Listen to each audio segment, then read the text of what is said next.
E aí, pessoal, hoje a gente está começando diferente aqui. Eu pensei em começar gritando com fala igual da Fanny, mas eu tenho dó do ouvido de vocês. Então eu estou começando diferente aqui. Hoje a Fanny foi para a Ravnica, ela que não está presente, e portanto o nosso quarto membro não oficial aí, o Anzai, está conosco. Então se apresentem aí. Eu sou o Rafael, como vocês já sabem. Eu sou a Meg. E eu não sou a Fanny. Eu sou o Anzai. E hoje a gente está aqui para gravar, né? A gente estava devendo já para vocês aí o episódio Azorius. Inclusive eu estou aqui a caráter, essa camiseta aqui, para quem está assistindo o vídeo, é uma camiseta com Azor. É uma das camisetas que a gente ganhou aqui de um inscrito nosso, que é o Nicolas. Para mim veio a do Azorius e aí calhou aí de eu conseguir gravar o episódio com ela. Mas antes da gente fazer aí o episódio Azorius, né, fazer a parte do resumo do episódio Azorius, o Anzol vai fazer o resumo do episódio anterior. Vai lá, Anzol, manda bala. Então, o episódio anterior foi o livro de razão das fortunas ocultas, que foi o conto Orzhov. Esse conto, ele acompanha a Miri, que é filha de um pontífice Orzhov, uma família bem tradicional, e ela está trabalhando como cobradora de impostos, né? Então a gente consegue acompanhar aí como que está sendo a vida dela. Ela começa cobrando o dízimo, que está já em 30%, então começa as pessoas não conseguirem mais pagar, e esse dízimo vai aumentando e cada vez sufocando mais as pessoas, né? Tem um ponto que chega até 40% e algumas pessoas começam a se revoltar. E ela, né, tem dificuldade no começo, ela fica um pouco desconfortável, mas o pai dela, que é o Pontífice Orzhov, fala que ela vai se acostumar conforme for passando o tempo, né? E ela, para ganhar um troco extra, ela também trabalha fazendo trulls, né? Ela tá com um mago ali de carne que faz trulls, e ela tá aprendendo um pouco ali, mas o pai dela não sabe. Num dia específico lá, uma pessoa que parece ser um espião, na verdade está com veste Selesnya, ele é desintegrado praticamente, e a sua alma é presa ali para pagar as dívidas, né? E ela acaba pegando esse hobby Selesnya, e ela fala que sempre quis, né? Teve um desejo aí de ir pro Selesnya um tempo, então ela aproveita um dia que ela tá sozinha em casa, veste aquele hobby Selesnya e fica lá maravilhando com aquilo, quando o pai chega de repente, muito puto, e percebe que ela tem alguma coisa estranha. E ela inventa toda uma história de que ela soube de alguma coisa Selesnya, ela vai se infiltra no Selesnya ali, e ela percebe que o Selesnya foi atacado ali, né? Vitu-Ghazi foi atacado por um ataque Izzet, né? E que a Vitu-Ghazi está ali danificada, né? E quando ela volta, ela acaba escondendo isso do pai, mas ela é bem recebida pela mãe, pelo pai, tem toda aquela questão.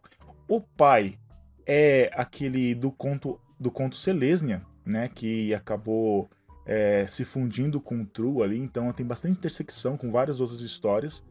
E a mãe acaba dando uma coroa ali para falar que dá isso pro seu pai para ele ficar tranquilo. Tem toda a questão envolvendo os fantasmas da família, né, que estão muito apegados à riqueza e tal. Mas aí acaba que ela não prospera, né? Ela acaba ficando mais um tempo ali com a família. E ela, até é legal que ela coloca uma sementinha e uma arvorezinha. O pai não gostava de coisas de natureza. E todo dia ela coloca uma sementinha de ouro para o pai ficar feliz. E é isso. Basicamente é um conto que integra vários contos, mas que mostra ali uma pessoa como que vive nos Orzhov, mas ali relacionando com outras guildas aí de Ravnica. Basicamente é isso. Eu acho que também podem assistir os Lorenautas da semana passada. Tem aí também o Rafael e o Café com Magic também tem um resumo mais específico aí do capítulo anterior. Isso aí, vai lá, Meg. Agora o nosso capítulo Azorius. Antes do capítulo Azorius, um anúncio paroquial. Daqui a umas 2 semanas, menos de 20 dias, a gente vai estar no GP São Paulo. O Anzai, do Café com Magic, vai estar lá. Foi o astro do GP São Paulo do ano passado, inclusive. O Sais vai estar lá com seu cosplay de Master Fu Ninja, como sempre. A Fanny vai estar lá fazendo cosplay, eu também. Então, se a gente se vê por lá, vamos ver se a gente consegue deem um oi pra gente e vamos interagir, assim, pessoalmente. Galera dos comentários tá aí sempre carimbando suas figurinhas. Vamos tá lá, apareçam. Vai ser no Expo Center Norte, dias 12, 13, 14 de abril. É isso aí. A entrada é franca, então você pode ir, você pode levar um monte de gente. Vai ter um ponto de encontro dos podcasters. Então, a gente não é bem um stand, a gente só vai ter um banner. E daí vocês podem ir lá e dar oi pra gente. E talvez jogar um mesão. E talvez o Vini Weisman do MTGC vai levar um cubo. Esse tipo de coisa. Tá? E agora que passaram os nossos anúncios paroquiais, a gente vai por conta em si. Vocês notaram que essa é a nossa última sessão da tarde, né? Já tô com saudade. Essa é a 10ª e última sessão da tarde. Medo. A história desse conto, que é a história Azorius, ela é da perspectiva de um mago de lei, um Vedalquiano que chama Reza. Ele gosta de caminhar bastante para estudar os textos mais antigos de Ravínica, mesmo que o caminho seja perigoso. Ele tem medo de altura, mas ele tenta meio que fazer uns mantras para se acalmar e tal, e conseguir chegar no lugar que ele quer. Isso é bem simbólico, inclusive. Na verdade, o que ele queria, indo para o lugar que a gente começa a acompanhar ele no conto, é encontrar a orientadora dele. Assim, casualmente. Como se fosse por acaso. Só que não é, sabe? Aquele encontro totalmente fabricado, né? Quem nunca, né? Pra emboscar o orientador e dizer, opa, cadê meu trabalho? Como é que foi minha nota? Exatamente. Quem nunca? Enquanto ele tá no cubículo do lado, esperando que a senpai note ele tá olhando o mapa do 10º distrito, onde tudo acontece em Ravínica.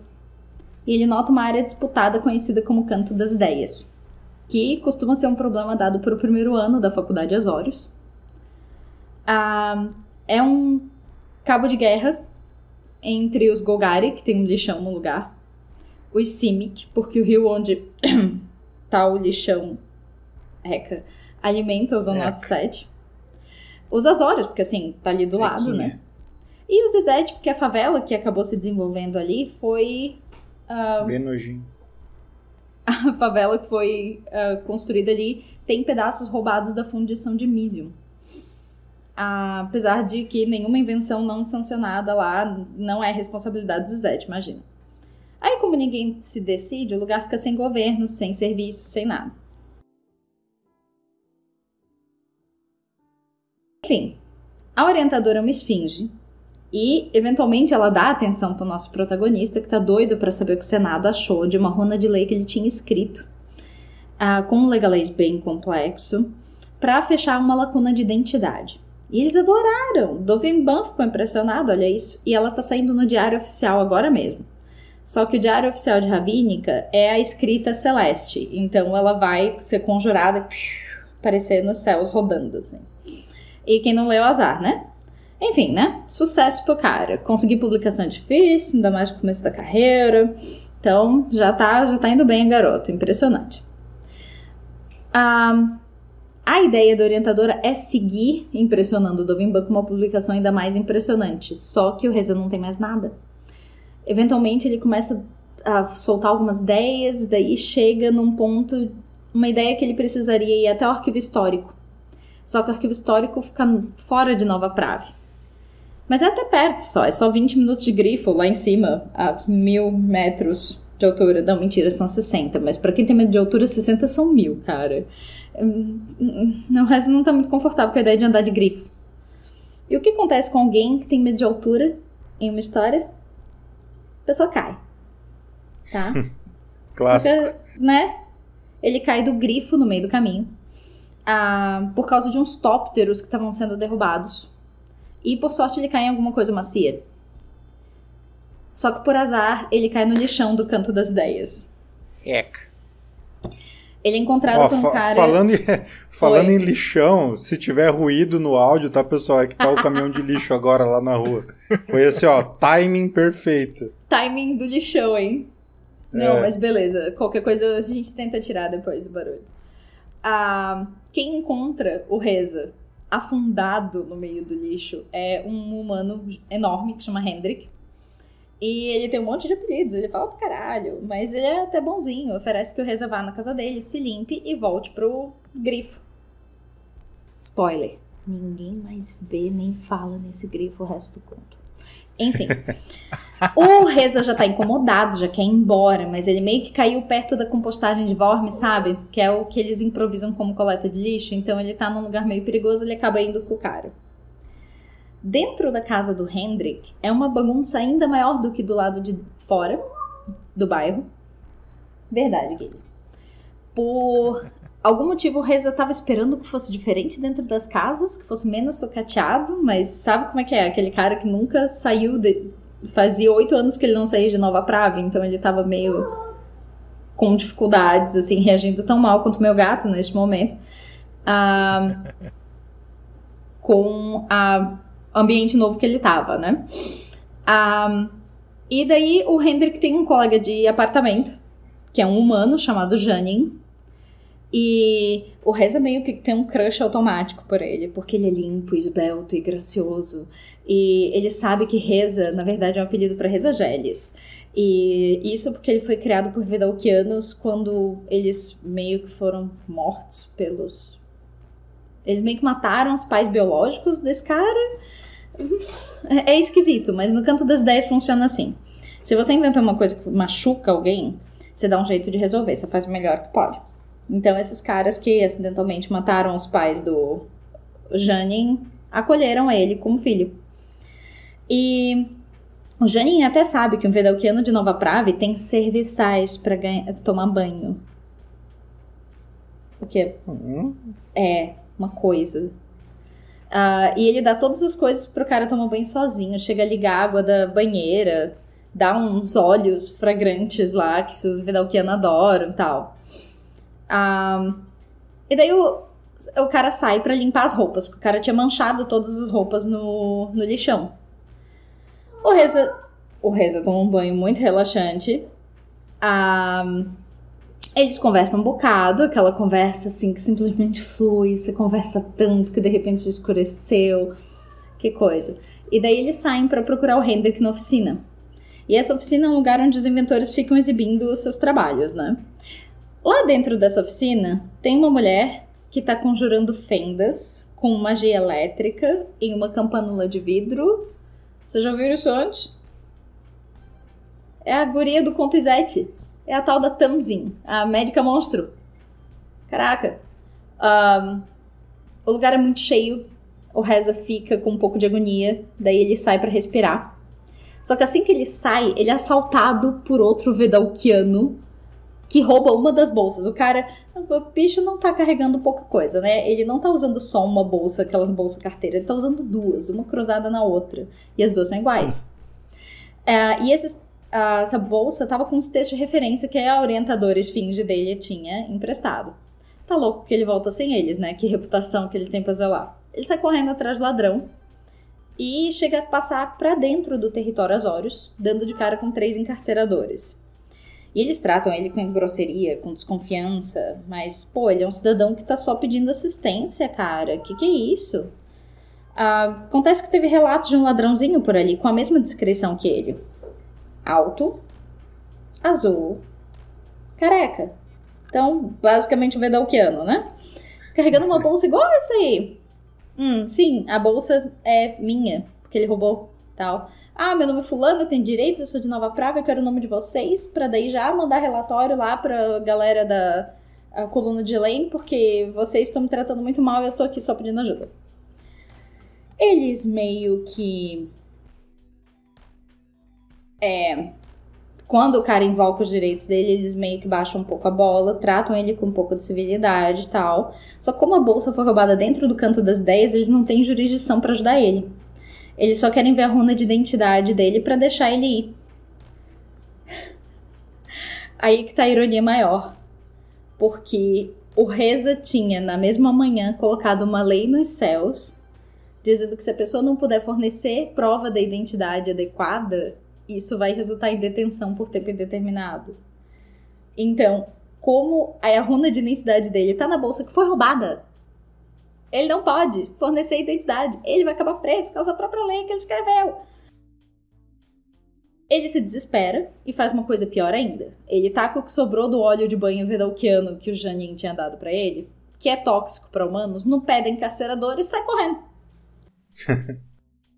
Ele não vai correr mais rápido do que 3 encarceradores azórios.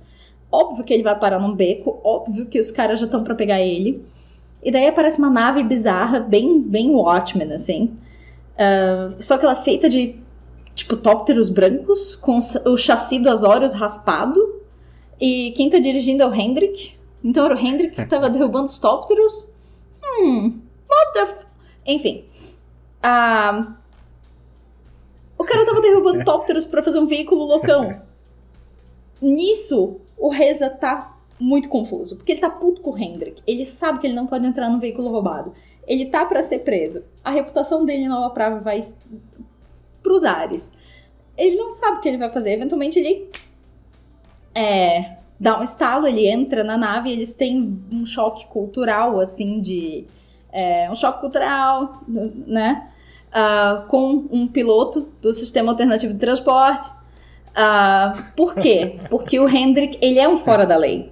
Só que o Reza não entende por que uma pessoa ia querer ser fora da lei. Só que pro Hendrik não é fora da lei. A lei nunca serviu pra ele. Certo? Então, ele tá se virando do jeito que dá. No que eles estão fugindo, aparece uma fenda grande demais criada por aquela moça do Conto Izete. E de dentro dela sai um elemental elétrico gigantesco. 24 metros de altura, Izete pelo menos. sempre fazendo merda. Izete sempre fazendo coisas que fazem boom. Mas aí tá tudo bem. Tem um monte de arcontes azórios chegando. É muito bom que eles botam os arcontes assim, né? Primeiro problema, chamamos arconte. Mas os arcontes param na fronteira de jurisdição. O Reza tá muito de cara, porque ele vê que o lugar vai ser todo destruído, vai morrer um monte de gente, por causa de uma disputa de jurisdição, sabe?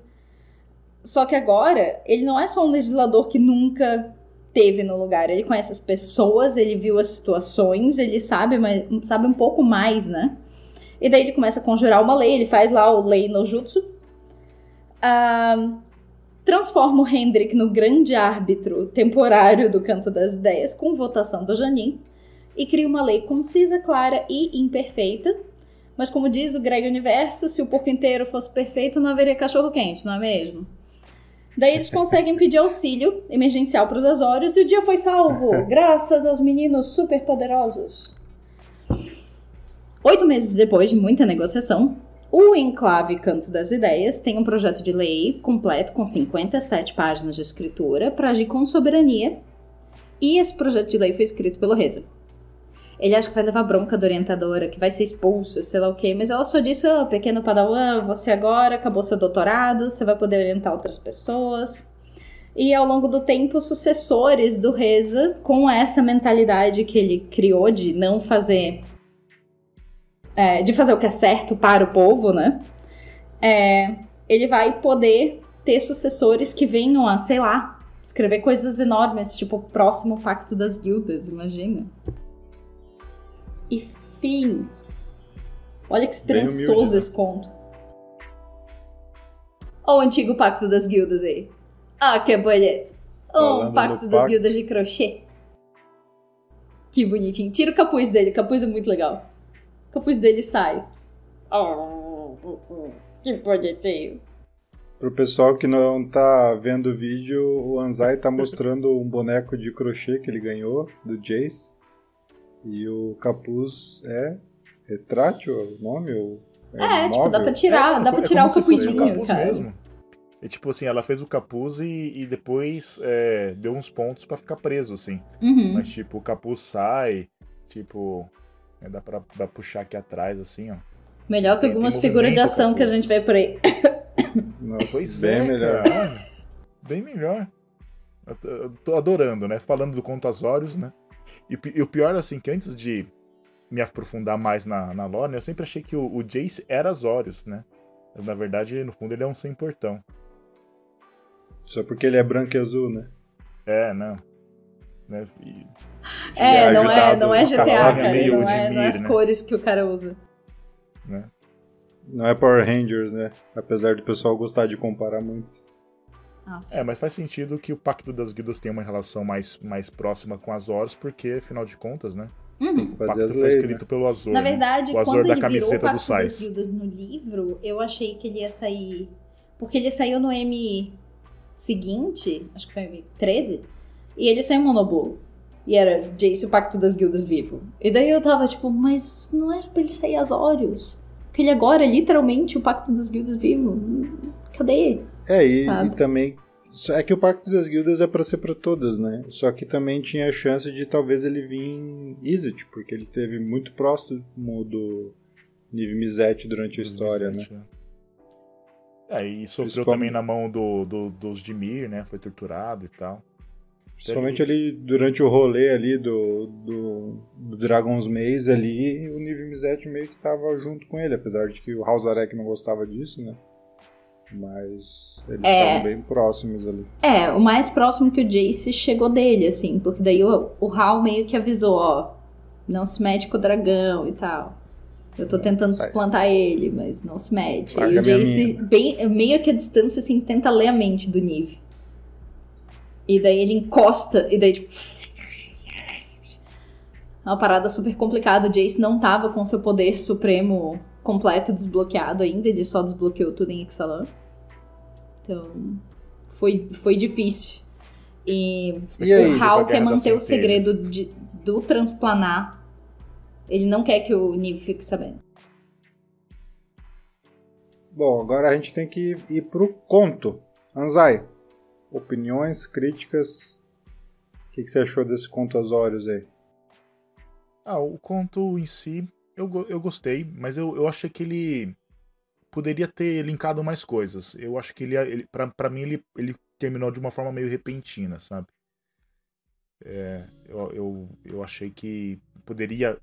a minha expectativa pro último conto seria que pegasse e juntasse mais elementos de outros contos, né? A minha expectativa estava muito grande com isso. Principalmente pelos Azorius serem a grande força aí que tá um pouco oprimindo por causa do Dovimban as outras guildas. Infelizmente não teve muito isso, né? A gente teve aí a aparição daquela maga Izzet, né? Do conto. Apesar de não estar explícito, a gente consegue né, deduzir que é ela. Mas podia ter tido mais coisas, né? Por exemplo, o Canto das Ideias, que é um território disputado aí entre Golgari, entre Simic e tudo mais, a gente não foi desenvolvido isso, né? Então... mas tecnicamente a galera que tava ali, eu acho que eles são mais sem portão do que Izzet, né? Mesmo que aquela personagem seja a cientista dos Izzet, né? Mas ela acaba o conto sem portão também. Sim, ela também vira guildless.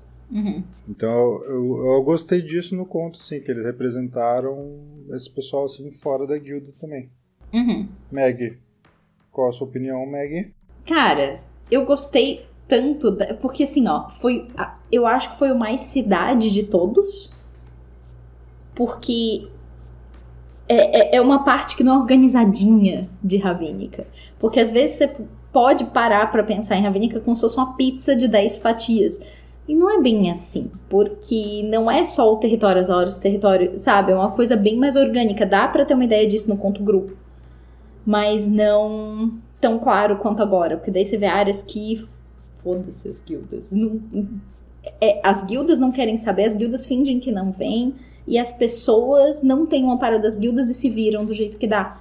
Então, nossa, isso o Canto das 10 é literalmente uma favela. Ravnica... É tipo como se fosse Vai, Rafa. Vai. É como se fosse uma pizza, você falou que é uma pizza de 10 pedaços, né? Na verdade é uma pizza de 10 pedaços que no meio é um monte de coxinha. Eu ia fazer outra analogia, eu ia dizer que é uma pizza, só que é aquela pizza do motoboy que saltou na lombada, entendeu? Então misturou tudo, assim. Fez tudo aquela bagunça e a hora que você abre tá tipo chocolate em cima do 4 queijos e tal, tá aquela coisa meio mistureba. Por isso O tem que canto pedir das borda ideias de é bem chocolate. Brasil, né? Brasileiro não tem limite, né? Então faz a pizza, tipo, tem a pizza, mas coloca um monte de coisa no meio que geralmente as pessoas comuns não colocariam. Sim, Esse sim. lugar ali é uma alusão Quem muito nunca viu no clara. Google a pizzaria Bate-Papo? Dá uma olhadinha no Google Imagens. É aquela pizzaria brasileira que é famosa por fazer uma pizza enorme e botar um frango no meio. Ah, não, Isso é Brasil. Eles fazem pizza de arroz com feijão. Cara, o Canto das Ideias é muito favela Rio de Janeiro, assim. Tem toda uma estrutura própria, tem um governo próprio, né? As autoridades não chegam lá a não ser para reprimir. Então é toda uma... Dá pra gente fazer toda aí uma alusão, assim, uma comparação, né? Dá pra fazer essa De leitura. espaços, E e tão não sutil. só de favela brasileira, né? Qualquer espaço de subúrbio, né? De periferia e tal. Aham. Acho que dá pra gente fazer essa comparação. Eu achei bem legal. Tem um lance, acho que tu até anotou ali, Meg, Uhum. que é uma criticazinha, né, à questão policial ali, da abordagem policial relativa a racismo, né? Porque a gente sabe que nos Estados Unidos isso é bastante forte, assim, de os negros eles acabam sendo muito, às vezes, fichados e presos e tal. E levam tiro porque estão pegando o celular. Ou Porque eles qualquer se outra parecem coisa. com alguém que acabou de roubar, mas na realidade não é parecido, é só uma espécie de racismo meio... Como é que chama quando é institucionalizado, né? Então é E engraçado ali que o simplista, personagem... porque reduzem todas as pessoas ao homem alto cor de negro, pele. sabe? No O caso Michael ali, Moore, que é aquele cara que faz os documentários, né? Aqueles bem bafônicos e tal, ele tem parte de um dos documentários que mostra como a Fox News e os outros canais de mídia americano criou esse mito horroroso, pavoroso do homem alto negro, sabe? E os caras são completamente diferentes. Na hora que acham que prendem o cara que realmente tinha cometido o crime, os caras são completamente diferentes, mas se cria essa aglutinação. Mesma coisa dos Vedalquianos, é um cara alto, careca azul. Na hora que ele são os eu tava lendo e a guria falou: bate com a sua descrição. Ela não fez isso. A Nick Drayden é muito inteligente, gente. A Nick Drayden é muito classuda. Ela pega assim, ela não tira a luva de pelica pra dar um tapa na cara da sociedade, tá? Que foi lindo.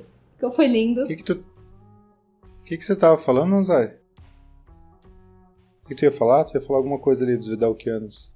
Não, então, os Vedalquianos é esse estereótipo do negro que a Meg falou, né? Quando eu falo do Vedalquiano é tudo igual, eu até pensei, né, já que eu sou oriental, de que japonês é tudo igual, né? Caminhão de melancia. Essa coisa, na realidade, é o racismo generalizado. Todo mundo que não é branco é tudo igual, né? Oriental é tudo igual, negro é tudo igual, e daí pra frente. E isso é burro? Oi, gente, olhem pra cara das pessoas, não vão caminhar olhando pro chão, não. Sabe? Tipo, as pessoas... Essa questão do oriental aí, até nos Estados Unidos, é muito mais forte do que aqui no Brasil, né? Essa questão da representatividade do oriental, do imigrante. Aqui no Brasil a gente quase não vê muito essa conversa, né? Mas tem bastante whitewashing. Mas dentro, assim, das academias essa coisa acontece, né? Das faculdades e tal, tem um pouco mais disso. Mas nos Estados Unidos é muito mais forte, assim. Então as comunidades, elas são mais... A comunidade japonesa, a comunidade tailandesa, chinesa e tal, elas cobram isso dos produtores de mídia e tal. Eu fiquei bem contente quando nas artes dos vitrais a Tamio tá com um rosto muito oriental, assim, bem japonês. Super asiática mesmo. Então, tipo, tá ilustração bem legal, clássica, assim. Ela tá com o rosto 3/4 da... Ela tá meio inclinada, assim, ela tá a 3/4 da tela, ela não tá diretamente de frente, sabe? É uma parada super de ilustração clássica. Fenomenal. Isso é bem bacana. E falando ali em raça agora, de um termo mais específico, a gente teve algumas revelações, né, sobre a biologia vedalquiana, né? Eu achei bem interessante aí, que a gente acaba assim, o vedalquiano ele é tão humanoide que às vezes, pelo menos na minha cabeça, eu tinha assim que eles eram basicamente humanos azuis, né? E não, eles têm uma parte biológica bem diferente, né? Pois é. Inclusive na hora do banho dele, né, ele comenta que ele demora um tempo para voltar a respirar com os pulmões. Mas para mim não ficou claro se ele tem outro tipo de respiração. No livro, eu não sei se é no livro do D&D ou se é no artbook. Não, é no do D&D. Um dos inscritos falou lá. É no do D&D. Né? Eu fui dar uma olhada na wiki, porque eu não entendi, né? Aí diz que no livro do D&D o James Wyatt largou essa informação. Informação nova pra vocês, gente. Estamos no 9º bloco de Ravnica, mas olha, os Vedalquianos são parte anfíbio. Não, e fora que teve Vedalquiano numa cacetada de plano já, né? Já teve em Rodin, mas aí fica a pergunta, teve em Alara, já teve em tudo que é lugar, né? Mas será que os Vedalquianos de outros planos também são parte anfíbios? Eu acho que sim, porque como tipo, é que humano é meio que tudo igual. Elfo meio que é tudo igual. Goblins em termos de aparência não são iguais, mas em termos de cultura e tal, eles sempre são iguais também. É verdade. Então eu acho que dá pra supor que Vedalquiano também seria igual em outros lugares. E tem o lance dos cheiros ali também, né? Eles suportam bem mais cheiros mais fortes, né? E até algumas substâncias e tal.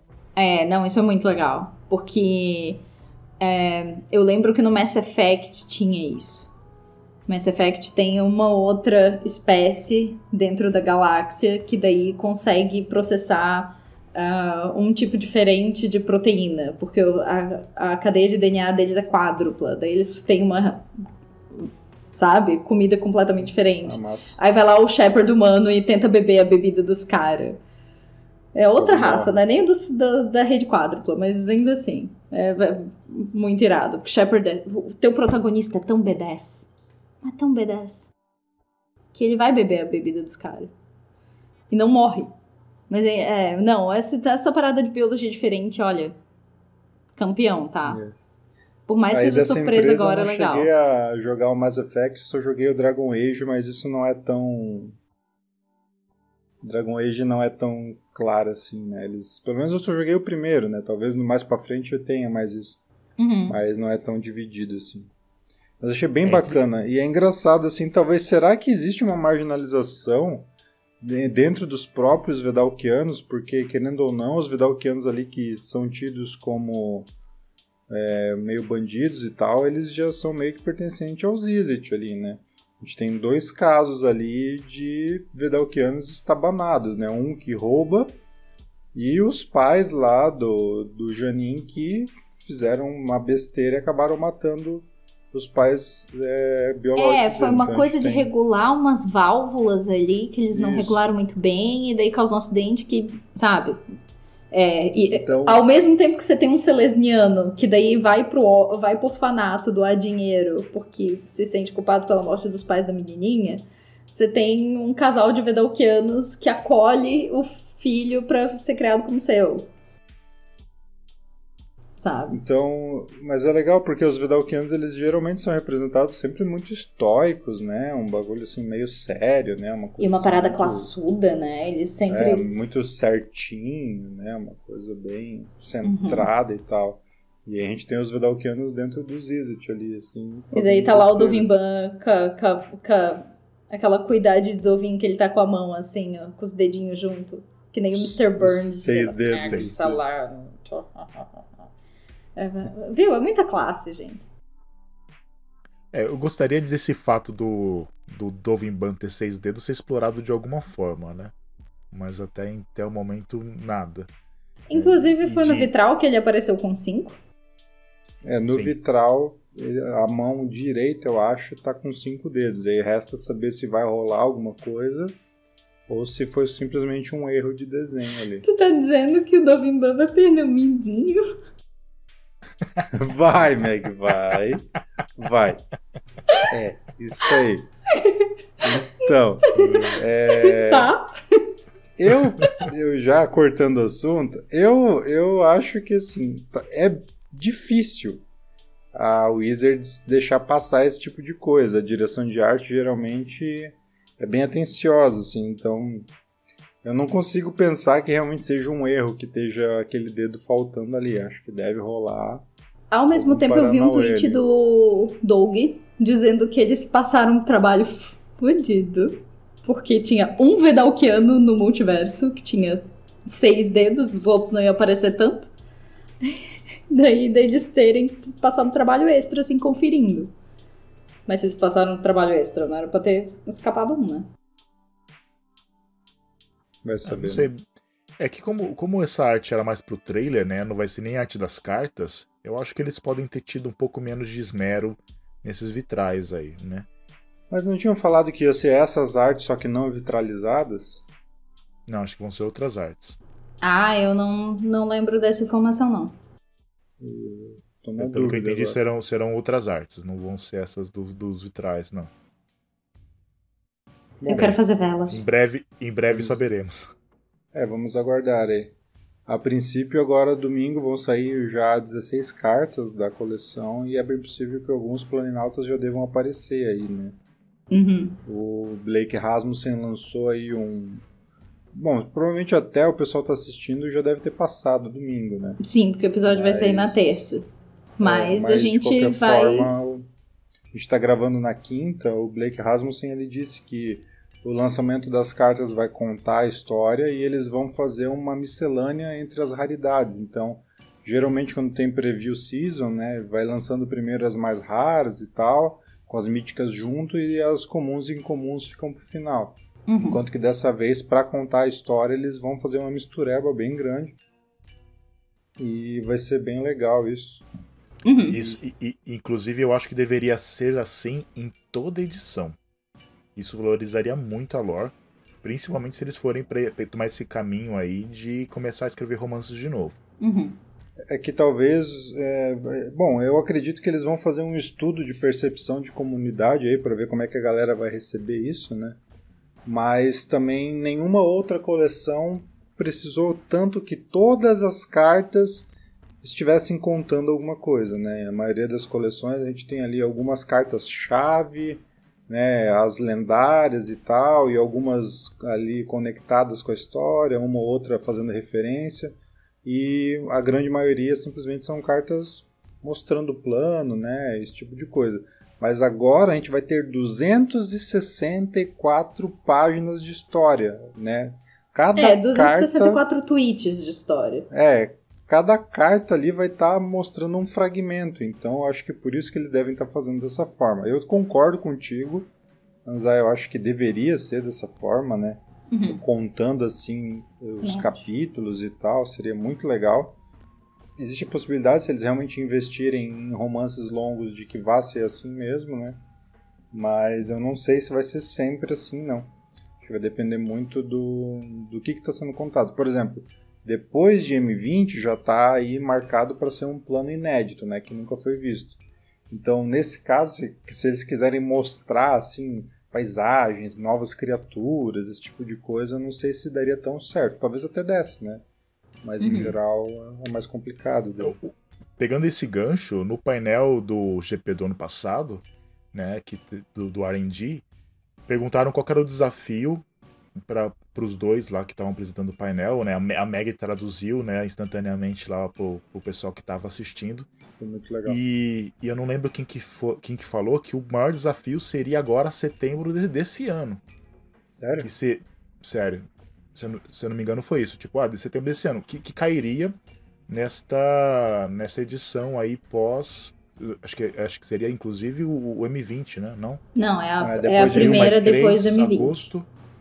Se eu não me engano, foi o Doug que falou isso. Foi o Doug, né? Nossa.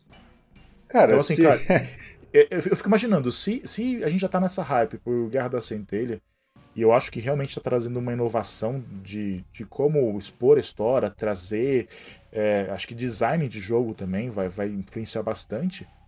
Se isso não era o maior desafio do Doug, imagina o que vem por aí. Então, isso que eu ia falar. E o tio Vini lembrou hoje, durante a live que eles fizeram do Mythic Invitational, existem várias escalas que o Mark Rosewater faz, né? Tem lá a Rabiar Scale, que é a escala enumerando os planos e tal. Tem a dos planinautas, eu não lembro se é a Vencer Scale, escala não lembro. Vencer, eu acho. E daí, acho que é. E aí tem a Storm Scale, que é relacionada a habilidades, esse tipo, e mecânicas e tal.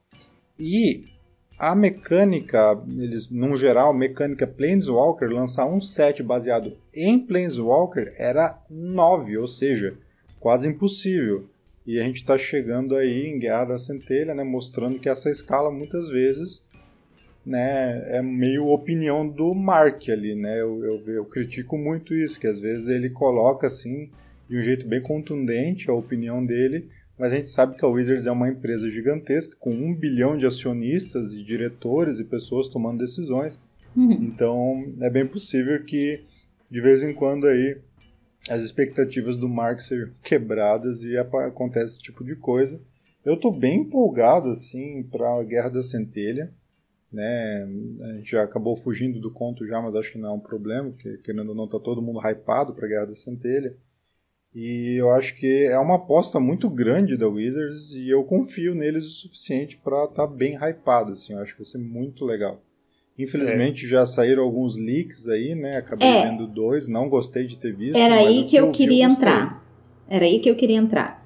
Se todo mundo da Wizards está dizendo que a ordem que eles planejaram as revelações vai contar a história nessa ordem, então, sabe, a gente, como Lorenautas, estamos fazendo essa campanha, respeitem as revelações, ignorem os vazamentos, especialmente porque, além das revelações contarem a história na ordem, do jeito que eles estão planejando revelar, cada pessoa da comunidade, de todo mundo, né, não só do Brasil, ganhou uma carta para revelar. Todas as 264 cartas vão ser reveladas por alguém.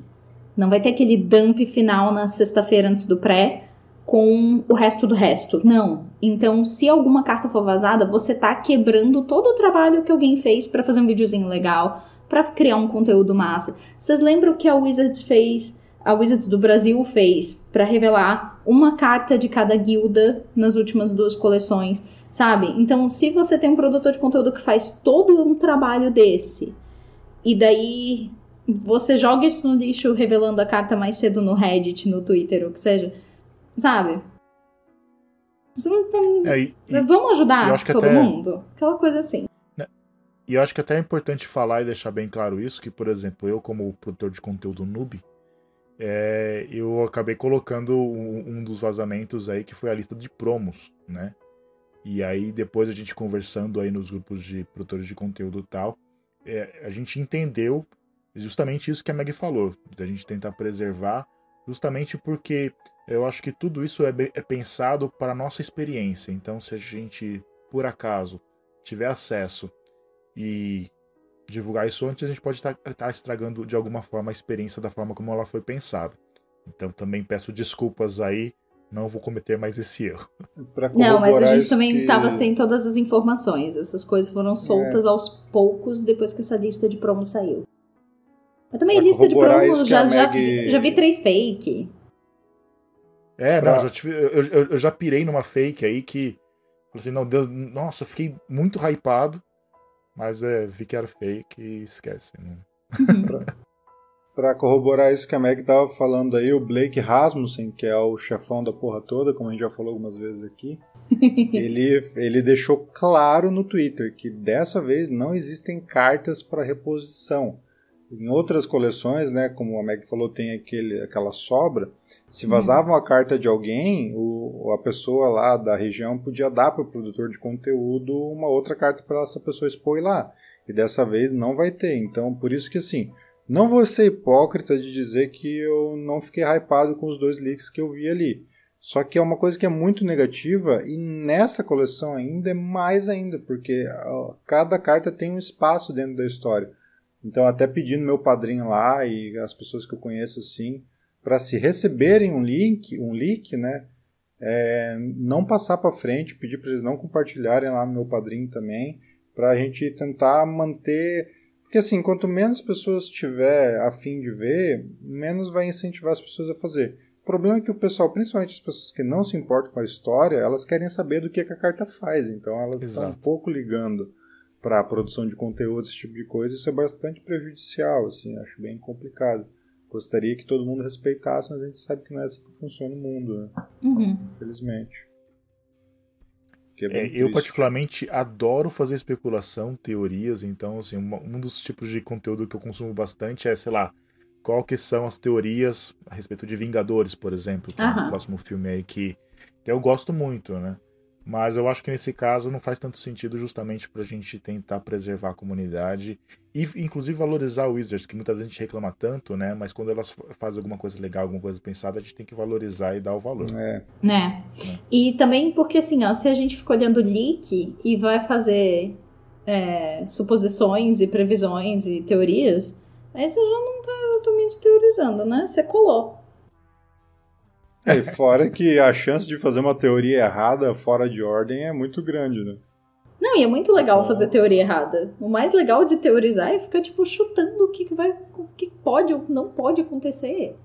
Essa é a parte mais legal. Só que a diferença tipo, tu chutar, e outra diferença é, tipo, tu tá ali com o leak e acaba dando um tiro na água, que você foi impaciente e acabou se aproveitando do leak para criar conteúdo. Então... Não, e outra, né? A gente, como produtor de conteúdo, pode correr o risco até de ficar empolgado ou hypado com alguma informação que aí chega a ser falsa, né? E divulgar isso. Então, onde que vai a nossa credibilidade depois disso, né?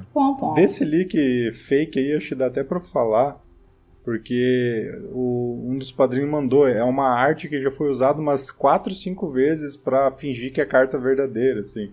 Tipo, já foi usado em coleção de Commander e em outras cartas, assim. Eles pegam sempre aquela imagem e utilizam ela naquela carta. Então, ainda bem que tinha o pessoal mais vigilante, assim. Eu vi, achei bem estranho mesmo, mas... eu pirei, mas eu acho que foi um vazamento de alguma pegadinha de 1º de abril, viu? É bem possível, tá bem perto. Pois é, tá cedo. Tá bem perto. Quer dizer, no dia da publicação desse vídeo tá tarde. Vai ser no dia 2, provavelmente, né? No dia 2, Isso. A gente já teve a fase de lua de mel, podemos falar mal do conto agora? Podemos, claro que podemos. O que você não gostou? Não, eu já quero começar dizendo que essas insígnias de tradução aí, do que o Google tá fazendo dos Azorius, vai acabar com o meu emprego, tá? Eu já não gostei. Porque o homúnculo da biblioteca... Eu achei o máximo que o cara da biblioteca é um homúnculo. Daí ele vem e entrega uma insígnia de tradução pra ela, pra pegar o azoriano arcaico, sei lá o que, e fica compreensível pra ela. E eu fiquei assim, sai daí, magicalizando meu trampo, pô, chato. Fiquei muito brabo. Vai lá. Não, vai lá. Não, eu ia dizer que eu gostei do conto, eu não tenho, assim, não lembro de nada pra reclamar. Eu também gostei do conto, só que eu raramente vou ser aquela que vai dizer lindíssima, falou tudo, né? Não, com certeza, eu mesmo. Poxa, sem defeitos. Reclamar. Mas eu não sei, eu acho que eu não tenho agora coisa pra reclamar desse conto, porque de todos os 10, esse foi o conto que eu mais peguei pra ler ele, assim, com a expectativa lá no chão, assim. Eu tava pensando, mano, Azorius vai ser um porre de vinho velho, assim, vai ser uma droga. Eu tava esperando ler isso, assim, sofrendo e ter que gravar um vídeo sofrendo e tal, e aí eu fui positivamente surpreendido, porque eu gostei da história e acho que por isso que até devo ter relevado, assim, os pontos mais negativos e tal. Eu justamente foi o contrário, eu tava esperando muito pra esse conto, porque, sei lá, eu achei que teria uma tendência de integração entre os contos e não foi isso que aconteceu. Eu tava na expectativa deles falarem mais sobre o Dovimban, sobre o que tá, né, sobre a entrada do Dovimban, né, a ascensão do Dovimban, mas não aconteceu, então eu fiquei bastante decepcionado. Falaram mais disso no conto Rakdos do que no Azorius. Pois é. Tudo bem que faz sentido narrativo já, né, que é a ordem versus o caos vai sofrer por imposição da ordem. Mas eu achei que, enfim, teve... Eu esperava mais, eu esperava ser um conto mais puxado, mais chato, mais extenso, como o Rafael, mas eu esperava que teria mais integração, e por ser Azorius ele fosse mais detalhista, né? Eu acho que não foi tão detalhista quanto ele poderia ser. Uma coisa que eu fiquei de cara já no começo, assim, é que em todas as wikis e todas as coisas que... Até Ixalan, que você ia falar do Azor, ninguém sabia direito quem ele era. Era uma coisa que era esquecida pelo tempo. E os planinautas supunham que ele provavelmente era um planinauta, por causa do que se dizia sobre ele na história, mas ninguém nem sabia a aparência dele. Então não tinha como saber se ele era uma esfinge. Só que daí, por causa de informações que a gente criou em Ixalan, aí agora aparece um pelo da Juba Azul, da esfinge Azorius, na página 5 do primeiro rascunho do Pacto das Guildas. Sério? Sabe? Isso é um problema de continuidade. Continuamos com os problemas de continuidade. Por causa da informação que o público tem, mas o plano de Ravnica não era para ter. Não, e até da onde a Nick Drayden tá pegando essas informações, né? Porque provavelmente ela foi... Faltou aí essa mística em torno do Azor. Né? Uhum. Provavelmente ela viu, teve toda a informação, ela foi brifada a respeito do Azor, quis botar um elemento, mas esse elemento aí foi uma falha de continuidade. É o tipo de coisa que tinha que ter caído na revisão. Voltamos ao mesmo problema. Tem 10 vídeos, 10 vezes a gente tá falando que a revisão tá com probleminha. Mas tá. Nem me fala que só de lembrar isso eu lembro do aquele nome que não deve ser falado, que inclusive falei no vídeo, no último vídeo do canal, que só de pensar, já lembrar desse cara já me dá raiva. Falando nisso... Sabe de outra coisa que... vai, César. Não, eu ia dizer que a gente falou, né, que queria ver mais Dovimban e pipipi, popopó. Essas informações sobre o plano, sobre o que rolou, como que foi, como é que bolinha vai, a bolinha vem, esse tipo de coisa, vai estar num livro, na realidade é um livro, não é bem um livro, é uma coletânea de contos, escrito por um cara chamado Django Wexler. Ele está escrevendo aí uma prequela de Guerra da Centelha, onde aí vai contar a verdadeira história, aí basicamente assim, a história dos importantes, né, de Ravnica, que vai ser uma prequela aí para a Guerra da Centelha. Eu não tenho o link em mãos agora, mas existe um link que você pode se inscrever já para receber esses 20 capítulos que ele vai estar escrevendo, que ele já escreveu, aliás, e só que provavelmente isso aí vai ser só em inglês, então provavelmente a gente vai ter que fazer vídeo aqui ou nos nossos canais e tal, porque vai ser bastante conteúdo aí, quero só ver. E com um pouco de atraso, né? Porque a gente teve as cartas com o símbolo da centelha dos planinautas, né, do Magic, tanto em guildas quanto em lealdade, que geralmente contavam essas histórias, que vão estar no livro do Django. Provavelmente, principalmente pela informação que até o Rafael trouxe no formato for fun, de quais são as visões dos personagens que vão ter. Então vai ter a Kaia, vai ter a Lavínia, vai ter a visão do Niv-Mizzet, do Hal, e da Vraska, né, que são justamente os personagens principais dessa preparação aí em Ravnica para a Guerra da Centelha. Né? Então a gente tá aí com 6 meses de atraso, então perde um pouquinho aí acaba descolando, né, dessas cartas que foram feitas, na verdade, para contar um momento importante da história, que estão desconexas, né. E esses personagens aí, todos eles são... A gente tem os plots principais. A gente tem a Vraska matando a Hesperia. A gente tem a Lavínia sobrevivendo sozinha, coitada, sem Hesperia, sem Jace, sem no ninguém inferno. A Kaia, que provavelmente vai ter um ponto de virada, né? Ela começa ali trabalhando pro Nicobolas. Na Gandaia. A gente pode já supor, assim, que ela vai, né, trocar de lado, né, vai passar pro lado dos mocinhos, entre aspas, né, e o Hausarek ali, aquela coisa com o Niv-Mizzet também, aquele plano deles e tal. Então, cara, é uma série de contos aí que eu tô bem ansioso para botar as mãos, porque eu acho que vai ser muito importante, assim, muito importante. Na verdade, era o que a gente esperava já, né, nesses 10 contos. Que mais ou menos era o que a gente esperava, do que a gente ia ler agora. O que me deixa contente é que, pelo jeito, esse conteúdo vai sair de graça. Igual o Children of the Nameless, que é o livro sobre o Davriel lá em Innistrad. Porque a gente já vai pagar R$55 no livro de Ravnica. Já é bastante.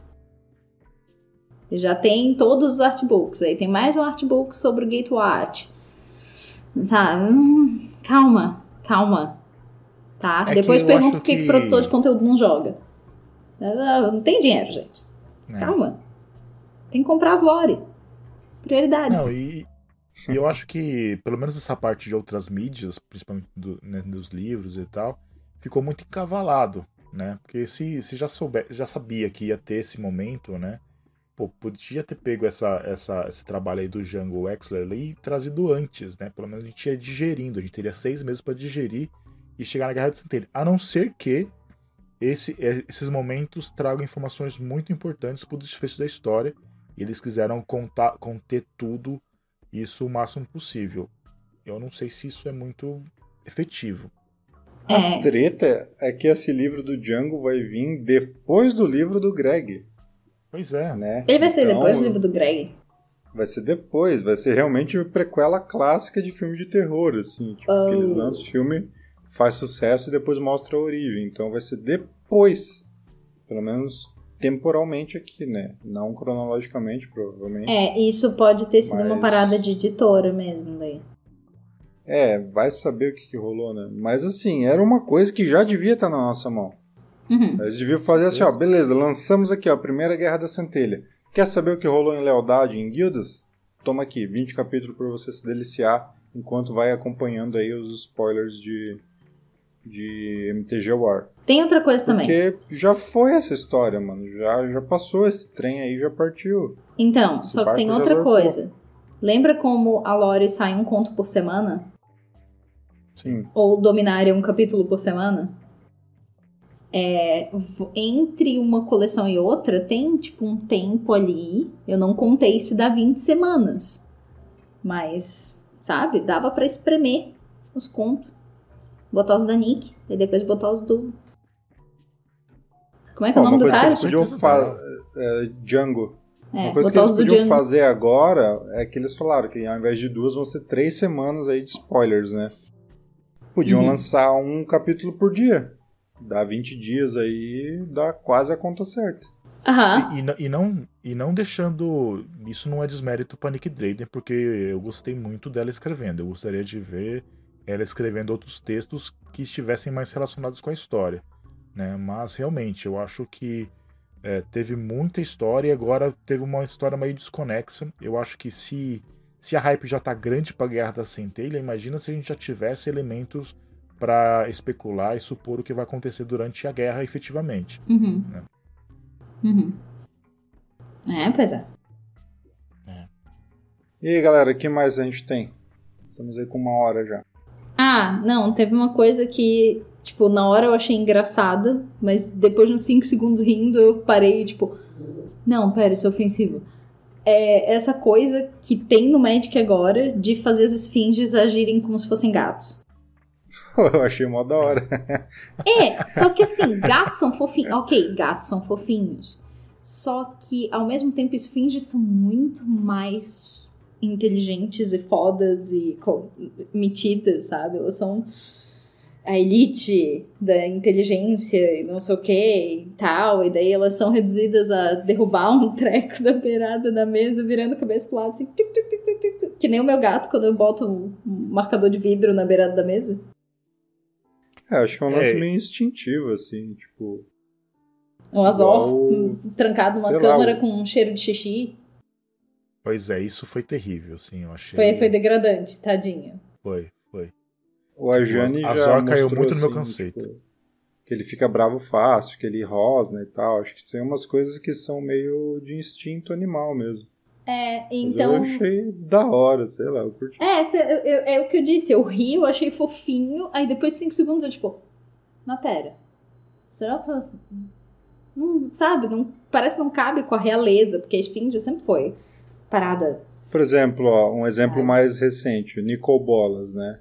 Que quando ficava puto curtia matar umas vacas e comer a carne sangrando e tal, um bagulho bem lagarto mesmo, assim. Então eu acho que esses seres aí, eles os não humanos, eles têm um pouco disso, né? Talvez que a gente acaba talvez não tenha os personagens tão bem trabalhados nesse sentido, mas Tem alguns exemplos aí, tipo o Angraf, né? Fica putão, igual um boi brabo. E Tão lindo. outras coisas assim. Então, não sei, pra mim não incomodou, eu gostei, eu achei engraçado. Tipo, a Esfinge tava tão entediada ali com o aprendiz que ela acabou virando um gato ali. Tipo, era mais divertido derrubar o tradutor do que ouvir ali o mestrando dela ali, sei lá. Continuamos com o negócio dos tradutores ferrando, né? Beleza. Música triste do Naruto. Desde M19. Desde God of War 3. É, bem mais antigo. Não, Bom, bem mais. Então, considerações finais aí. Eu gostei do conto. Acho que foi satisfatório. E em termos gerais, os contos da Nick, como a gente já falou várias vezes, foram bons textos, né? Mas a gente queria ter visto mais fragmentos aí da história importante, entre aspas, né? Da história das criaturas lendárias e A tal. história principal, especialmente com as lendárias, porque depois a gente vai saber que é, tipo, só Planinalta, então... Sabendo que Ravnica voltou, tem... Eu vi o Anzai com uma hashtag de salve minha Teisa. Saca? Tipo, tem gente que se apegou, assim, com as lendárias de... Exatamente. Sabe? E tem gente que se apegou até com um bicho que não é lendário, tipo, totalmente perdido. Que tá lá, aquele homunculinho, que daí você vai encontrando ele em certas cartas dessas coleções. Pô, a gente quer que o homunculão encontre o homunculinho. Que tá sendo procurado. Tem até uma campanha pra esse homúnculo virar um planinalta. Meu Deus do céu, calma. Bom, que melhor exemplo do que o nosso amigo Gustavo lá da página de Ravnica, né, que adora um personagem que se chama Klatic. Ele desenha esse personagem que só aparece em flavor text, então... E apareceu no texto Boros. Apareceu no conto Boros, eu berrei.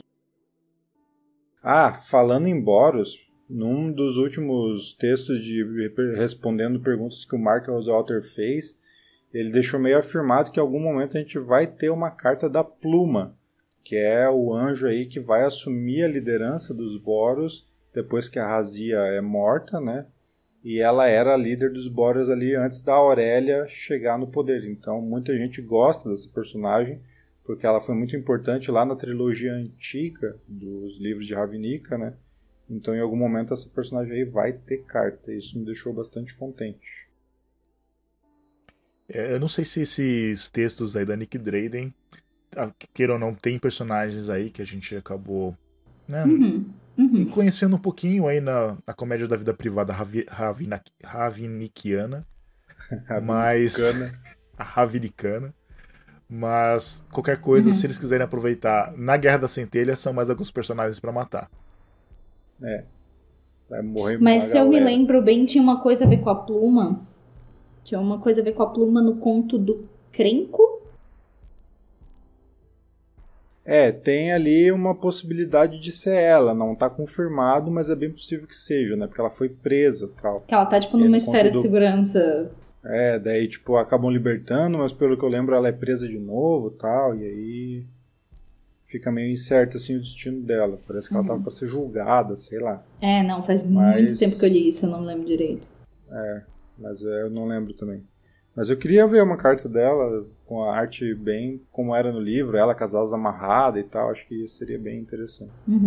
Que também fizeram menção no outro conto Boros. As considerações finais, Meg?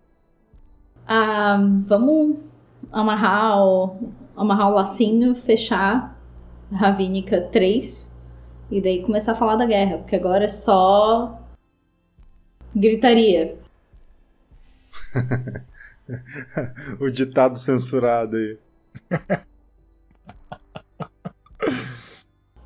A versão familiar do ditado, né?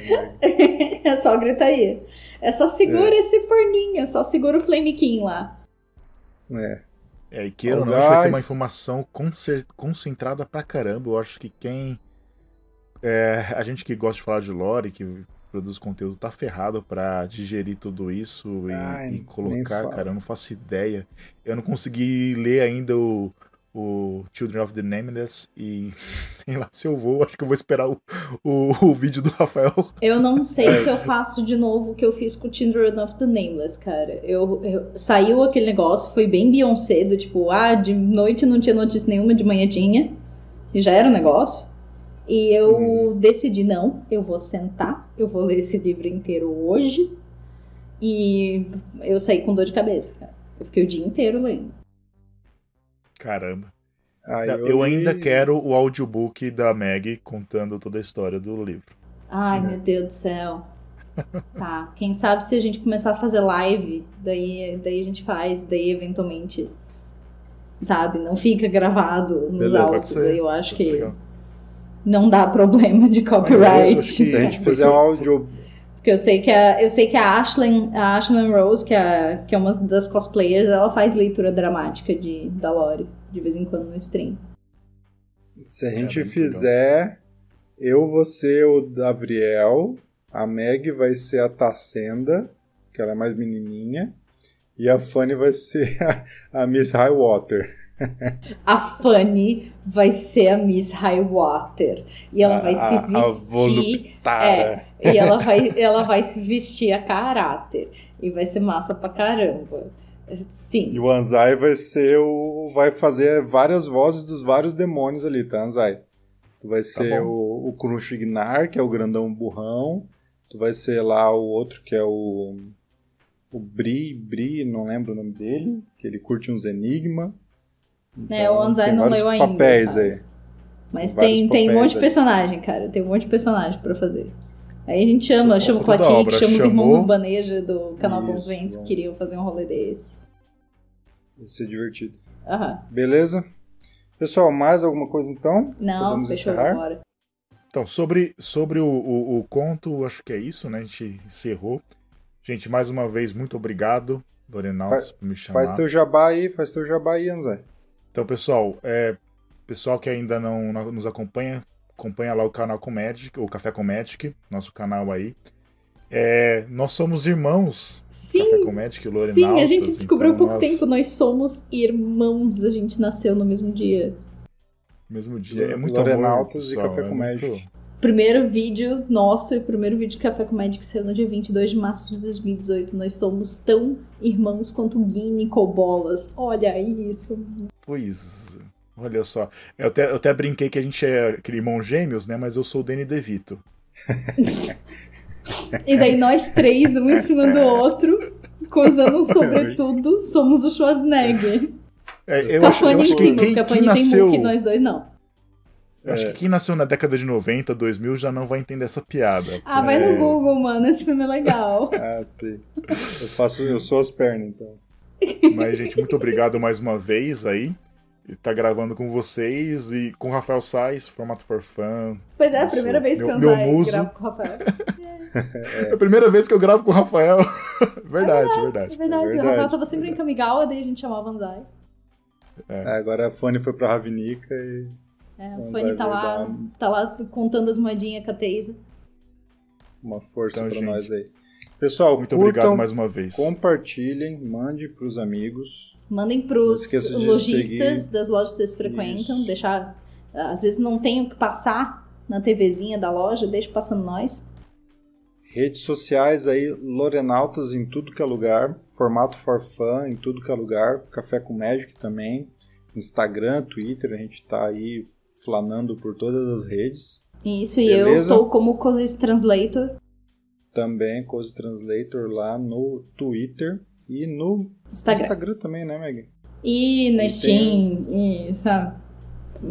Eu tô usando pra jogar. Siga-nos no LOL. Estejam atentos aí, porque assim que tivermos novidades, a gente vai ir soltando coisa nova, seja nos canais pessoais, seja aqui no Lorenautas.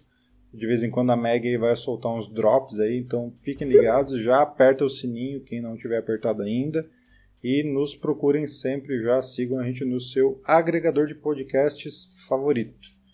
Beleza? Era isso aí? É isso aí, é mais nosso. alguma coisa? Então é isso. Valeu, pessoal. Obrigada por ter vindo, Zay. Obrigado vocês por nos chamarem novamente. Jornada aí por Ravnica. Muito bom. E até a próxima. Até logo. Em breve nos vemos. Valeu. Esse daqui é um mini coração. Tchau, gente. Até a próxima.